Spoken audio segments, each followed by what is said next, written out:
प्रदीप बाबू शेष में आपको जाना जो कथा गोटे अच्छी कि ये बिलेई की हाथ कामुड़िया सुनेला कि जो हठात गोटे मेली हला एबे तापर छानबीन चलती एते पुलिस अधिकारी भुवनेश्वर रिजर्व बाटालियन रे एकठा हले स्पष्ट भाव में सरकार को धमकेला पड़े और चेतावनी देला मिली हला ये सब काम जो चलती या सहित जो प्रश्न उठुची जे बहु वर्षर जो व्यवस्था भी थिला पुलिस को व्यवहार करबा पुलिस को काम रे लगाइबा आउ आपण से दिन गोटे प्रेस कॉन्फ्रेंस करी गोटे सिंड्रोम जो कथा कहले कि पांडियन सिंड्रोम इज वर्किंग ये सब काटिबा पाई जदि एई जो रिकमेंडेशन आउ ये पुलिस रो विभिन्न माफिया के सहित संपर्क आउ कमिशनिंग एजेंट रो काम जो चलती एको जे पर्यंत बंद न होई ये सिंड्रोम आगु काम प्रदीप मो एक्चुअली मोर एक्सपीरियंस दीर्घ 15 वर्ष भितर नवीन पटनायक सरकार मु देखली जे कोबल भाबरे पुलिस की विभिन्न असामाजिक कार्य असाधु कार्य हरिलुट कार्य पुलिस की व्यवहार करे सिस्टमेटिकली पुलिस की व्यवहार करे जो माने सरकार को समालोचना करेंगे केमिति दबे दिज्व ना मिछ केस कर जेल भर्ती कर भाव अर्थ विभिन्न जगह लुट कर सरकारी माइनिंग माफिया मान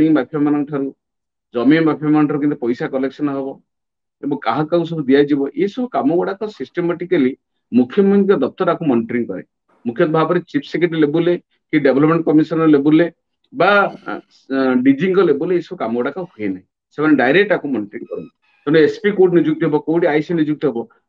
थर्ड फ्लोर ही सब निष्पत्ति हुए तेणु ओडिशा गोटे माफिया राज चलता भिके पांडियान जो 5 टी माध्यम ये माफिया गिरीटा को आहरी सुविस्तृत भाव से सिस्टमेटिकली कराउथिले निजर दबदबा को रक्षा पाए जोटारे कि बीजेडी एमपी एमएलए माने कि मिनिस्टर मानकर मध्य भी कौन भूमिका भी नथिला एवं जेतेबेले भरतपुर घटना घटिला जी अनुधान कर देखिली जे ये पांडियान जो सिंड्रोम बा पांडियान जो शैली कार्य पुलिस की व्यवहार करिक निज लोक रखिक जो भाव में कार्यक्रम करती वर्तमान ये घटना देखा मिलला आपड़ देखिए भरतपुर घटना पर गोटे डीसीपी गोटे नेशनल मीडिया को बाइट देले कौन दरकार थिला लोकल मीडिया को बाइट दबार डीसीपी गोटे बाइट देले पुणी देखा दिने दिन पर गोटे पुलिस मान को मेली कराला ये सब कम किए करूला मु भावुँ मोहन सरकार आप अनुसंधान कलानी कि इनक्वारी ये भी इनक्वारी जुडिशियल इनक्वारी परिसर में आसिया दरकार जे एम केमती मेली हेले आंको किए मेली करैला आंको पछरे किए अछि एवं मु कहूँ जितेबले आम भिके पांडियान जितेबले सिक्यूरीटी पर्सनल कथा आम एक्सपोज कलु सेतेबले निजे पुलिस कमिशनर आम ना प्रेस मीट कहले जे आम मैन्युफैक्चर कर डॉक्यूमेंट बोली पुलिस कमिशनर जन कौन यही कम कर यही कम पुलिस प्रेस मीट कर पुणी आम ना पुलिस कमिशनर डायरेक्शन देवे एफआईआर कर बोलिका जदि एफआईआर कल आम तो कहीं अरेस्ट कलनी एपर्यंत भी आम तदंत कलनी कहीं तदंत पकईक रखीच से पुलिस कमिशनर डीसीपी तो एवं भी अच्छा आम मागिलु सीसीटी कैमेरा दिया आम जाइलु आप तथ्य आपण पुलिस अधिकारी देलु आम तथ्यटा पाइलु ना आम कौन तथ्य पाइलु आम जब मैन्युफैक्चर करूँ तमें सीसीटी कैमेरा देखा आम जाइलु नहीं ऑफिस की कहले सीसीटी कैमेरा नहीं तो जेतक सब माफियागिरी दलालगिरी चोरी डकैती सबू थर थर्ड फ्लोर अधिकारी मैंने करते डीएस कुटे आशीष सिंह भिके पांडियान एवं ये जो सब अफसर रहिले जो मैंने दलाल संपृक्त थे ये जो पांडियान सिंड्रोम आम कहले जे एमान में मध्य भी एबे भी से पांड्या भिके पांडियान जो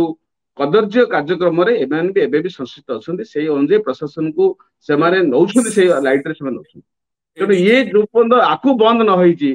जो पर्यटन मोहन सरकार पांडियान सिंड्रोम भांगी ना पुलिस प्रशासन भितर संस्कार आनी ना सुधार आनी ना ओडिशावासी केबेले न्याय पाई परिबे नहीं गोटे बड़ चैलेंज बर्तमान ये सिंड्रोम से भांगतु ये अफसर मान सब बाहर कर एक्शन नियंतु एमाने बहुत बर्तमान समस्त अफसर मान पुलिस अधिकारी दीर्घ 10 वर्ष जहाँ जगह रिव्यू हवा दरकार गोटे रिव्यू कमिटी कर एनालिसिस कर भल अधिकारी पुलिस अधिकारी जो मान माने बाहर को फोपाड़ी से गुरु दायित्व दि जाऊ जो अनेस्ट पुलिस अधिकारी मान अच्छा जो निष्ठार से कम कर सहित कार्यक्रम को आदौ ग्रहण करना से अणाऊ यही जो मैंने सब संपृक्त थे बाहर कराऊ तादेले पुलिस प्रशासन सुधार आसब ओडिशावासी न्याय पाइबे एवं प्रशासन व्यवस्था शासन व्यवस्था आहरी लोकाभिमुखी हम मोहन सरकार यहाँ निहात करिया दरकार।